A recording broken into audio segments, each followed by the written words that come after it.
जब त्रिभुज की भुजा को हम आगे बढ़ाते हैं, बाहर जो कोण बनता है बहिष्कोण पाते हैं।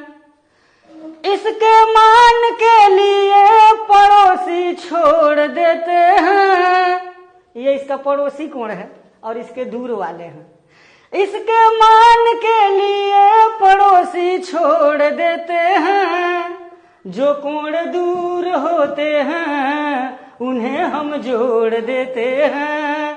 जो कोण दूर होते हैं उन्हें हम जोड़ देते हैं। कोई बात अगर कहा जाए, सीधे अगर कह दिया जाए तो उतना प्रभावी नहीं होता है जी, लेकिन उसको अगर कविता के माध्यम से या संगीत के माध्यम से बता दिया जाता है, उसका ध्यान आकर्षण हो जाता है जी। और जिस मुद्दे पर, जिस टॉपिक पर ध्यान आकर्षित हो जाते हैं वो उनको समझ में आ जाता है। तो यहाँ एक त्रिभुज का बहिष्कोण है, ज्योमेट्री का एक टॉपिक है। ये त्रिभुज ABC है और इसकी भुजा को अगर हम आगे बढ़ा देते हैं, कोई भी भुजा, तो यहाँ बाहर जो कोण बनता है इसी को बहिष्कोण कहा जाता है, exterior angle of A triangle. इसके पास में जो कोण बनता है इसको छोड़ करके यह कोण और ये कोण, इन दोनों कोणों को जोड़ देते हैं तो बहिष्कोण आ जाता है। अगर सिद्ध करना चाहें तो मैं सिद्ध, अगर मान लीजिए यहाँ पर मैं नाम रख दूं angle 1, angle 2, angle 3 and angle 4, तो कोण 1 धन कोण 2 बराबर हो जाएगा 180 अंश, समीकरण नंबर 1। और ये भी हम जानते हैं कि किसी त्रिभुज के तीनों अंतः कोणों का योगफल 180 अंश होता है।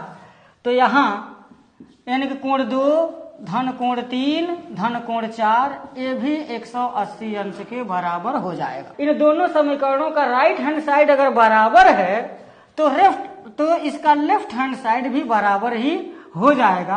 अर्थात कोण 1 धन कोण 2 बराबर कोण 2 धन कोण 3 धन कोण 4, और कोण 2 से कोण 2 कैंसिल होगा तो कोण 1 बराबर कोण 3 धन कोण 4 हो जाएगा। ये जो बहिष्कोण आया है उसकी जो वैल्यू होगी वो त्रिभुज के इस कोण को छोड़ करके ये जो दूर वाले जो कोण हैं उन्हीं को हम जोड़ देंगे तो मान निकल जाएगा। थोड़ा सा इसमें गुनगुनाऊंगा।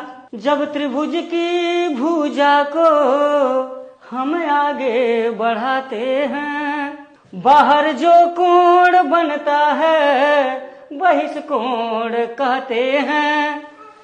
इसके मान के लिए पड़ोसी छोड़ देते हैं।